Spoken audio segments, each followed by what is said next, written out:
오늘의 사연 시작하겠습니다. 어느 날 오빠가 집에 찾아와서 말을 꺼냈습니다.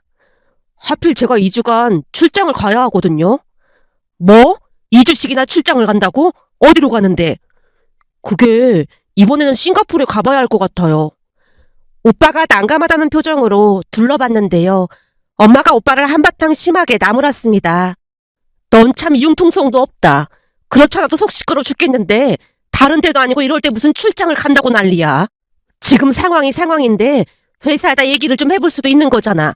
부부라는 게 좋을 때나 힘들 때나 함께 해야 하는 건데 지금 이 와중에 출장을 간다는 게 말이나 되는 소리야? 그게 작년에도 장모님이 편찮으셔서 제가 가야 하는 출장을 다른 직원들이 다녀왔거든요. 벌써 3번이나 양보해준 거라 더 이상 양보해달라는 말을 못하겠더라고요.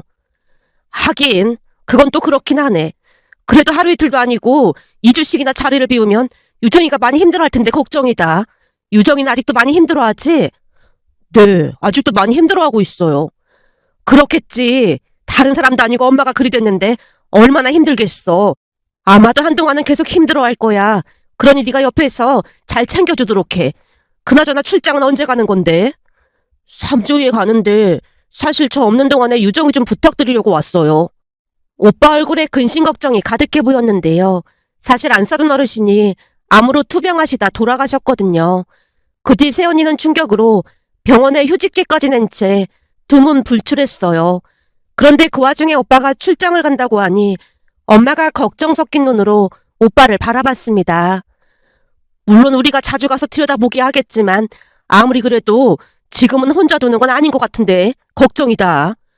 제 생각에도 지금 혼자 두면 안 될 것 같거든요. 그래서 말인데 제가 출장 가 있는 동안에 유정이를 여기서 지내게 하면 어떨까 싶어요. 뭐? 그게 무슨 말이야? 엄마가 화들짝 놀라며 뒷걸음질을 쳤습니다. 엄마 말대로 지금 혼자 두는 건 진짜 아닌 것 같아서요. 그러니까 출장에서 돌아올 때까지만 유정이 좀 부탁드릴게요. 하루 이틀도 아니고 2주씩이나 간다면서 얘가 미쳐도 보통 미친 게 아니네. 저가 가족이 있는 것도 아니고 어디다 부탁할 데가 없어서 그래요. 지금 상황에서는 여기서 지내라고 하는 방법밖에 없잖아요. 절대 안 돼. 원래가 며느리랑 시어머니는 가끔씩 안부만 묻고 지내는 게 딱 좋은 거야. 근데 2주씩이나 같이 살라니 그게 말이나 되는 소리야? 엄마의 얼굴은 곧 나가 자빠질 듯한 사색으로 뒤덮여 있었는데요. 오빠도 더 이상 물러날 수 없다는 듯한 표정이었기에 순간 집안에 숨소리 하나 들리지 않을 만큼 정적이 흘렀습니다. 그리고 곧 그 정적을 깨고 할머니가 입을 떼셨어요.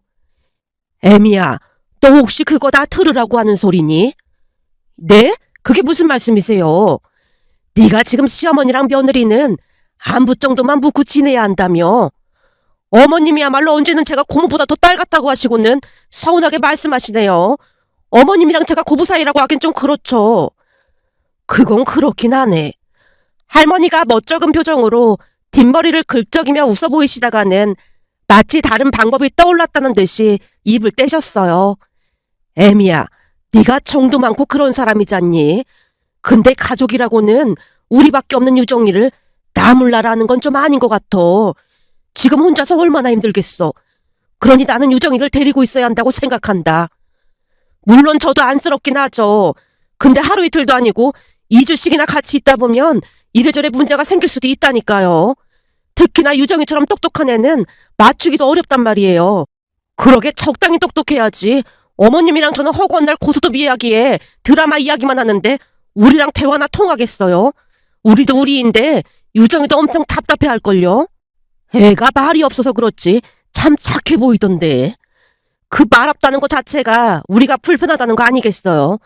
내 친구 며느리도 좋은 대학 나왔다고 내 친구를 그렇게나 무시한다잖아요. 뭐? 며느리가 시어머니를 무시한다고? 그렇다니까요. 해숙이라고 그때 우리 집에 왔던 그 친구 있잖아요. 걔 며느리같이 잘났다고 아주 해숙이를 그렇게나 무시한다잖아요. 엄마가 몸까지 부르르 떨며 말했는데요. 유정이는 명문대를 나온 게 아니잖아. 지방에 있는 어디 학교 나왔다며. 그럼 안 그러지 않겠어? 어머님, 한의대 갈성적이면 명문대에 가고도 남았겠죠. 한의대가 그렇게나 공부를 잘해야 가는 곳이야? 그럼요. 웬만한 성적으로 한의대 가기 힘들죠. 암튼 우리랑 대화가 안 통할 게 분명해요. 생각해보세요. 우리가 드라마 보고 시시덕거리고 있으면 얼마나 한심하다고 생각하겠어요. 그러다 보면 드라마도 눈치 보면서 봐야 하고 여간 불편한 게 아니잖아요. 하긴 그렇긴 하겠네. 그렇게 똑똑하면 대화가 안 통하긴 하겠다. 엄마가 드라마를 못 볼 수도 있겠다는 말을 하던 순간 할머니 표정도 급속도로 어두워져 있었는데요. 사실 새언니 직업은 한의사입니다. 오빠가 발목을 접질러서 한방병원에 갔다가 새언니와 인연이 됐는데요. 누가 먼저라고 할 것도 없이 서로에게 호감이 갔다네요. 물론 오빠가 1년 넘게 새언니에게 정성을 들였다는데 부담스럽지 않게 적절하게 잘 처신을 한 모양으로 새언니도 오빠를 좋아하게 됐답니다.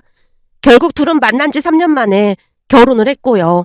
하지만 엄마는 한의사 새언니가 불편하다며 만남을 최대한으로 줄였어요. 명절에도 점심을 먹자마자 곧장 새언니 친정으로 가라고 등을 떠밀다시피 했으니까요. 그러다 보니 오빠와 새언니가 결혼한 지 2년이 다 되어갔지만 집에 와도 새언니와는 서먹서먹할 수밖에 없었습니다. 특히나 새언니도 말이 많지 않다 보니 가족들 모두 새언니 눈치를 살피기 바빴으니까요. 하지만 아빠는 그런 것을 전혀 상관하지 않았는데요. 새언니가 잘못을 할 때마다 거침없이 잔소리를 하기도 했고 잘못된 부분이 있으면 반드시 짚고 넘어가곤 했습니다. 그 첫 번째 사건은 오빠랑 새언니가 결혼을 하고 난 뒤 사돈어르신 첫 생신을 앞두고 엄마가 오빠에게 전화를 했어요. 오늘 저녁에 집에 좀 들러. 우리 여행 와서 못 가는데요. 돌아가면 그때 갈게요. 뭐? 여행? 내일이 사부인 생신이던데 니들 제정신이야? 내일이 장모님 생신이라고요? 엄마가 그걸 어떻게 알아요? 가족이 많은 것도 아니고 우리라도 잘 챙겨야 할 것 같아서 전에 유정이한테 물어본 적이 있었지. 근데 여행 중이라니. 다른 사람도 아니고 어떻게 사부인 생신을 깜빡할 수가 있어. 니들 때문에 속이 터져서 못 살겠다. 우선 제가 장모님께 전화 드릴게요. 근데 본가에는 왜 들르라고 하신 거예요? 왜긴 왜겠어. 사부인 선물 드리려고 사놨으니까 가지고 가라고 그런 거지. 내가 니들 결혼 전에 뭐라고 했어. 사부인 생신이랑 바깥 사돈 기일은 꼭 챙기라고 했잖아. 자식이 많은 것도 아닌데 한심하다 한심해. 엄마가 오빠에게 쏘아붙이고는 전화를 끊어버렸는데요. 옆에서 듣고 계시던 아빠 표정이 돌처럼 굳어져 있었습니다. 그리고 며칠 뒤 오빠와 새언니가 여행에서 돌아오자마자 본가로 불렀고 아빠가 불같이 호통을 치셨어요. 니들이 지금 제정신이야? 자식이 많은 것도 아닌데 어떻게 사부인 생신을 잊을 수가 있어? 잘못했습니다. 오빠가 기어들어가는 목소리로 말을 하자 아빠가 새언니를 몰아붙였습니다. 사부인이 유정이들을 얼마나 힘들게 키우셨는데 어머니 생신을 깜빡한다는 게 말이나 되는 소리야? 니들이 결혼했으면 우리 집안 사람도 되는 건데 이건 우리 얼굴에 먹칠을 한 거나 다름없는 행동인 거야. 한 번만 더 이런 행동하면 들딱하면 안 놔둘 참이니까 그런 줄 알아. 나는 이 집안 가장으로서 이치에 맞지 않는 행동하는 꼴은 절대 못 본다. 내 말 무슨 말인지 알겠어? 잘못했습니다. 새언니가 기겁을 한 채 눈물까지 쏟았고 잠시 후 오빠와 새언니가 돌아갔는데요. 엄마가 걱정스레 아빠에게 말했습니다. 여보, 아무리 그래도 며느리한테 말을 너무 심하게 한 거 아닌가 싶어. 혼날 짓을 했으면 혼이 나야지. 심하긴 뭐가 심하다고 그래. 내가 들어보니까 요즘 시부모가 며느리한테 잔소리하고 그러면 난리가 나는 세상이라고 하더라고. 한마디로 며느리는 자식으로 생각하면 안 된다고 했단 말이야. 근데 그렇게 몰아붙였으니 혹시 나중에 탈이 나는 거 아닌지 걱정이 돼서 그렇지. 자식이 잘못을 했으면 부모가 따끔하게 혼을 내고 올바른 길로 이끄는 게 맞는 거지. 그럼 잘못을 해도 그냥 보고만 있으란 말이야. 난 절대 그렇게 못해. 다른 것도 아니고 홀로 키워주신 어머니 생신을 깜빡할 수가 있어. 그런 건 호되게 혼나야 하는 게 맞는 거지. 그냥 우리 아들만 불러서 뭐라고 하는 게 낫지 않았냐 그런 말인 거지. 결혼했으면 며느리도 자식인데 무슨 상전도 아니고 뭔 눈치를 그렇게 보고 난리야. 난 앞으로도 이런 일 있으면 꾸짖기도 하고 그럴 참이니까 그런 줄 알아. 아빠가 단호하게 말하자 할머니도 옆에서 거들었습니다. 나도 아범 생각이랑 같은 생각이야. 며느리도 자식인데 잘못을 했으면 당연히 혼도 나고 그래야 하는 게 맞는 거지. 그래도 며느리가 놀랐을까봐 그렇죠. 엄마가 한동안 아빠와 할머니 눈치를 살폈고 잠시 후 두 분이 방으로 들어가자마자 엄마가 저를 데리고 제 방으로 들어가서 말을 꺼냈어요. 수빈아, 네가 유정이한테 문자 좀 넣어봐.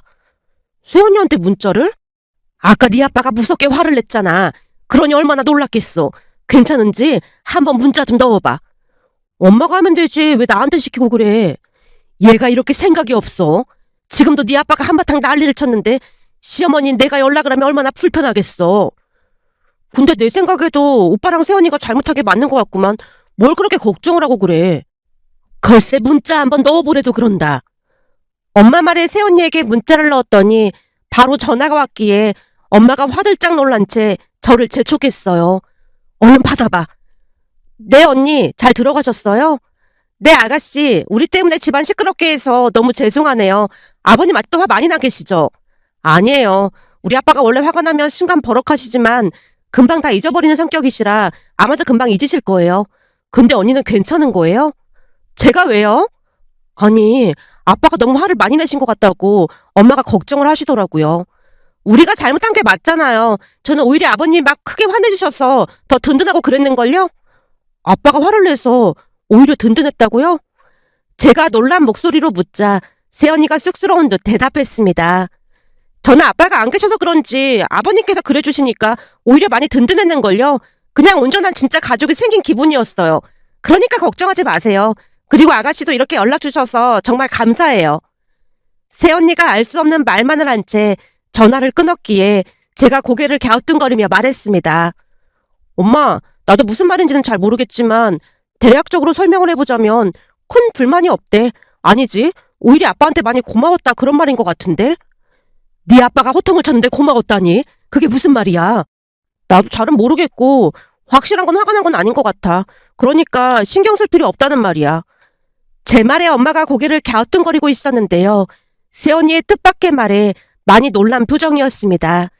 하지만 그 뒤에도 엄마는 새언니 눈치를 많이 받고 되도록이면 새언니와 마주치지 않으려 노력했어요. 그런데 그 와중에 오빠가 새언니를 본가에 데려다주고 출장을 간다는 말에 엄마가 경기를 하다시피 했어요. 절대 안 되니까 그런 줄 알아. 하루 이틀도 아니고 2주씩이나 어떻게 같이 지내. 거기다 우리 집은 할머니까지 계신데 그건 아니지. 엄마가 할머니 핑계를 댔지만 할머니가 대수롭지 않다는 듯이 대답하셨어요. 나 때문이라면 나는 괜찮어. 아무리 생각해봐도 유정이가 딱해서 그래. 할머니가 엄마 눈치를 살피며 말했고 아빠도 할머니 편을 들었습니다. 그냥 우리가 데리고 있자고. 그동안 지켜보니까 유정이가 꿍한 성격도 아닌 것 같아서 불편할 것도 없을 것 같던데. 그걸 당신이 어떻게 안다고 그래? 지금까지 나한테 몇 번 혼났는데 아무렇지도 않잖아. 딱 보니 똑똑해서 그런지 잘못한 걸 바로 깨닫고 뉘치고 그렇더라고. 그런 성격이면 데리고 있어도 괜찮을 거야. 할머니와 아빠가 계속 설득을 했고 오빠도 다시 말을 꺼냈습니다. 유정이도 혼자 있는 건 싫다고 여기서 지내고 싶다고 했어요. 유정이가 직접 그랬단 말이야? 너 지금 거짓말하는 거지? 아니에요. 진짜 그랬어요. 아무래도 그동안 유정이는 장모님이랑 단둘이 살았다 보니까 시끌시끌한 우리 집을 좋아하는 것 같아요. 아무튼 유정이도 좋다고 했으니까 출장 가기 전에 유정이 짐 여기로 옮길게요. 오빠가 후다닥 뛰쳐나갔습니다. 그렇게 얼마 뒤 오빠가 새언니 짐을 옮기기 시작했고 출장 가기 3일 전부터 우리 집에서 지냈습니다. 그런데 그러면서 새언니가 정말 많이 좋아졌는데요. 정말 뜻밖에도 아빠와 새언니가 참 잘 맞았거든요. 새언니가 아빠를 많이 의지하고 있음을 알 수가 있었습니다. 그러면서 새언니의 우울한 감정도 조금씩 희석되어 갔으니까요. 두 사람 사이에 있었던 일을 몇 가지만 말해보자면 어느 날 아빠가 장례식장에 가셨다는데요. 집에 돌아올 때쯤 엄마에게 전화를 했던 모양으로 엄마가 새언니에게 말했다네요. 유정아, 나 지금 뭐하고 있으니까 아버지가 초인종 누르면 소금 좀 준비하고 있다가 몸에 뿌려드려라. 소금을 몸에 뿌리라고요? 원래 상갓집 다녀오면 소금 뿌리는 거잖니. 저는 처음 들어봤는데요. 그래? 하긴 뭐 모든 집에서 그러진 않으니까. 어쨌든 아버지 들어오시면 몸에다 냅다 소금을 뿌려주면 된다. 무슨 말인지 알겠지? 그냥 소금만 뿌리면 된다는 거죠? 글쎄 그렇다니까. 주방에 가면 소금이 있을 거야. 알겠어요. 내내 우울해 있던 새언니 목소리가 쾌활하게 느껴졌다는데요. 그때까지도 엄마는 무슨 일이 일어날지 전혀 예상치 못했다네요. 그런데 잠시 후 아빠가 놀라서 외치는 소리가 들렸고 엄마가 급히 밖으로 뛰쳐나갔더니 아빠와 새언니가 말다툼을 하고 있더랍니다. 너 지금 뭐 하는 거야? 상갓집 다녀오시면 소금을 뿌려야 한다면서요. 이 정도면 된 거죠. 아니 이게 다 뭐야? 아빠가 울상을 지으며 서 계셨다는데 아빠 머리부터 온몸이 소금 범벅이 되어 있더랍니다. 그런데 그 와중에 새언니가 아빠에게 말을 했다네요. 아버님, 앞뒤로 골고루 잘 뿌려야 되니까 뒤로 좀 돌아보세요. 아니 내가 소고기야? 뭘 앞뒤로 골고루 잘 뿌려?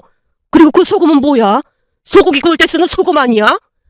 아빠가 울상을 짓고 계셨고 그 모습을 보다가 엄마가 화들짝 놀라서 물었다네요. 유정아, 너 소금 뿌리라고 했더니 도대체 무슨 소금을 뿌린 거야? 주방에 허브솔트 있길래 그거 뿌렸는데요. 그리고 이렇게 골고루 빠짐없이 뿌려야 하는 게 맞는 거잖아요. 근데 이거 꼼꼼히 뿌리려고 하니까 엄청 힘드네요. 아니 굵은 소금을 뿌려야지. 아버지가 소고기도 아니고 허브솔트가 웬 말이야? 거기다 무슨 소고기 굽듯이 그렇게 소금을 뿌리면 어떡하니? 엄마도 울상을 지었다는데요. 알고 봤더니 새언니가 허브솔트를 가지고 마치 소고기 구울 때 뿌리듯 와이셔츠 안쪽까지 솔솔솔 빠짐없이 뿌리고 있었다네요. 네? 소고기요? 그제서야 새언니가 아빠 모습을 보고 배까지 움켜잡고 웃었다는데요. 소금을 어찌나 많이 뿌렸던지 소금에 절인 소고기가 된 것 같았다네요. 유정이 너는 대체 한이 내에 어떻게 간 거야? 난 도무지 이해가 안 된다. 당신 말처럼 내가 무슨 소고기도 아니고 소고기 구울 때 뿌리는 것처럼 꽃소금을 뿌리면 어떡해? 아버님, 꽃소금이 아니라 허브솔트라니까요. 됐어. 어휴, 이게 웬 난리야. 액대 마려고 뿌리라고 했더니 귀신도 놀라서 도망가겠다. 그러게 말이야. 귀신도 시겁하고 도망가겠다. 부모님 대화를 들으며 새언니가 배까지 움켜잡고는 바닥에 떼굴떼굴 구르기까지 했다네요. 그날 회식이 있어서 늦게 집에 갔더니 엄마가 기가 막히다는 듯이 제게 설명을 했습니다. 유정이가 말이야. 소금을 뿌리라고 했더니 그 허브솔트를 가지고 와서는 구석구석 솔솔솔 조심스레 뿌리고 있지 뭐니. 아니 머리에는 왜 그렇게 집중적으로 뿌리고 있는 거야? 어찌나 기가 차던지 웃음밖에 안 나오더라니까. 진짜 그랬단 말이야? 글쎄 그랬다니까. 그리고는 한참을 떼굴떼굴 구르다가 잠이 들었어. 한의사라 막 어깨에 힘주고 그럴까봐 걱정했더니만 심각한데 착오였던 것 같아. 어쩐지 한의사가 네 오빠랑 결혼한다고 할 때부터 뭔가 이상하긴 했어. 오빠가 어디가 어떻다고 그래. 네 오빠 성격이 막 치밀하거나 완벽하거나 그렇진 않잖아. 이래서 끼리끼리라는 말이 있는 거야. 둘이 하는 짓이 완전히 똑같다니까. 엄마가 어이없다는 표정으로 혀를 내둘렀습니다. 그 모습에 저도 웃음이 터져나왔는데요. 새언니는 생각했던 것과는 전혀 다른 모습이었습니다. 까칠한 면은 찾아볼래야 찾아볼 수가 없었어요. 어느 날은 부모님과 할머니가 친척 결혼식이 있다며 지방에 다녀온다고 하자 새언니도 따라가겠다고 했다네요. 저도 같이 가고 싶어요. 지방이라 차를 오래 타야 할 텐데 괜찮겠어? 저는 엄마랑 단둘이 살았다 보니까 친척들도 많지 않아서 친척들 결혼식하고 그러는 게 부럽고 했거든요. 별게 다 부럽다 그러네. 근데 거기 가서도 엉뚱한 짓 하면 안 된다. 사람들이 한의사 며느리 봤다고 다들 그러고 있는데 네가 엉뚱한 짓을 하면 이미지가 완전 깨질 거 아니야. 아빠가 걱정스레 말을 하자 새언니가 결연한 표정으로 고개를 끄덕였다는데요. 내려가는 도중 휴게소에 들르고 했더니 새언니가 마치 여행을 하는 것처럼 즐거워했다네요. 그런데 잠시 후 차가 막혔고 아빠가 졸기 시작하자 급히 휴게소를 들렀다는데요. 휴게소에 차를 세우자마자 새언니가 가방에서 침을 꺼내서 아빠 어깨에 냅다 꽂았답니다. 그 모습을 보면서 할머니가 감탄한 채 말씀하셨고요. 유정아, 거기가 그 혈자리 그런 거니? 거기에 침을 놓으면 안 졸리는 거야? 한의사라 뭐가 달라도 다르구만. 아니요, 아버님이 졸음운전 하시는 것 같아서 졸음 깨시라고 그냥 아무데나 찌른 거예요. 뭐? 혈자리도 아닌데 막 찔렀단 말이야? 너 한의사 맞는 거냐? 나 잘못되는 거 아니지? 아빠가 버럭 외치자 새언니가 웃으며 대답했다네요. 아버님, 지금 잠이 확 깨셨잖아요. 그럼 된 거잖아요. 아무래도 한의사 면허증이 있는지 확인해봐야 할 것 같아. 너 어디 가서 절대 그러지 마라. 내가 너 때문에 불안해서 못 살겠다. 아빠와 새언니가 티격태격하자 할머니가 조용히 한마디를 하셨다네요. 허구한 날 티격태격해서 누가 보면 아빠랑 딸인 줄 알겠어. 아무리 봐도 전생에 둘이 부녀지간이었던 게 분명해. 그러게 말이에요. 어떻게 된 게 딸보다 더 잘 지내는 것 같아요. 그날 결혼식에서 아빠가 새언니 가방을 빼앗다시피 하면서 조용히 말했다네요. 너 여기서는 막 침꼬고 그러면 안 되니까 제발 좀 초신이 있어야 한다. 알겠어? 알겠어요. 최선을 다해볼게요. 두 사람 대화에 할머니가 박장대소를 했답니다. 그렇듯 아빠와 새언니는 이상하게 잘 맞았는데요. 아빠가 아무리 잔소리를 해도 새언니는 끄떡도 하지 않았어요. 어느 날은 너무나 신기해서 새언니에게 묻기도 했습니다. 언니는 우리 아빠 안 무서워요? 아버님이 무섭긴 왜 무서워요? 우리 아빠 회사에서도 무섭다고 소문났다고 했거든요. 오빠랑 나도 가끔은 무서워서 말 잘 못하는데 언니는 하나도 안 무서워하는 것 같아서요. 제 말에 새언니 입에서 놀랄만한 말이 새어나왔는데요.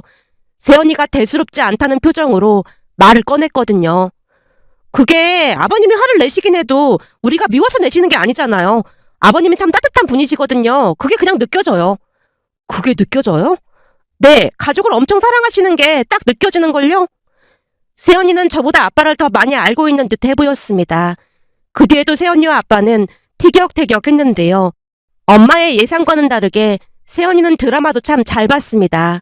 그러던 어느 날은 할머니가 TV를 켠다고 하자 새언니가 아빠를 빤히 바라보자 아빠가 화들짝 놀라며 물었어요. 사람을 왜 그렇게 빤히 쳐다보는 거야? 또 뭔 말을 하려고 그래? 그게 제가 유튜브에서 우연히 봤는데 그 리모컨을 머리에 대고 누르면 반사가 돼서 TV가 켜진다고 하거든요. 그거 한 번만 해보면 안 될까요? 뭐야? 그러니까 아범 같은 대머리에 대고 리모컨을 누르면 반사가 돼서 TV가 켜진다고? 그게 정말이야? 그랬다니까요? 진짜로 켜지더라니까요? 할머니와 새언니가 신기하다는 듯이 말을 하자 아빠 얼굴이 울그락불그락해진 채 소리치셨어요. 너 지금 내가 대머리라고 놀리는 거지? 설마 제가 아버님을 놀리겠어요? 다만 저는 그게 진짜로 되는지 안 되는지 궁금하다는 거죠. 그렇네. 나도 궁금하다. 그러니까 한번 되나 안 되나 해보자. 어머니까지 왜 그러세요? 그리고 너는 공부를 그렇게 많이 했다는 애가 그런 걸 믿고 앉았어? 그래도 한 번만 해보면 안 될까요? 진짜로 반사가 돼서 TV가 켜졌단 말이에요. 새언니가 리모컨을 집어들자 아빠가 화들짝 놀라며 방으로 들어가서 문을 잠가버렸고 새언니가 문을 두드려댔습니다. 그 모습을 보면서 할머니와 엄마가 박장대소를 했고요.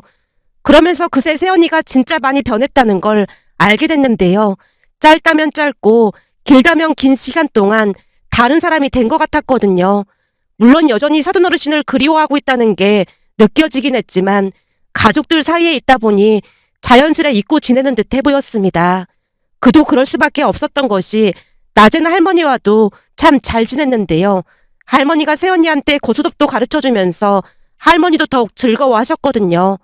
어느 날은 퇴근 후 집에 갔더니 할머니와 엄마 그리고 새언니까지 고스톱 삼매경에 빠져있는 모습에 놀란 채 물었어요. 뭐야, 설마 하루 종일 고스톱 친 거야? 넌 조용히 좀 해봐. 알고 봤더니 제가 타짜 처리가라더라니까. 스승님, 과찬이십니다. 이게 다 스승님께 잘 배운 덕분 아니겠습니까?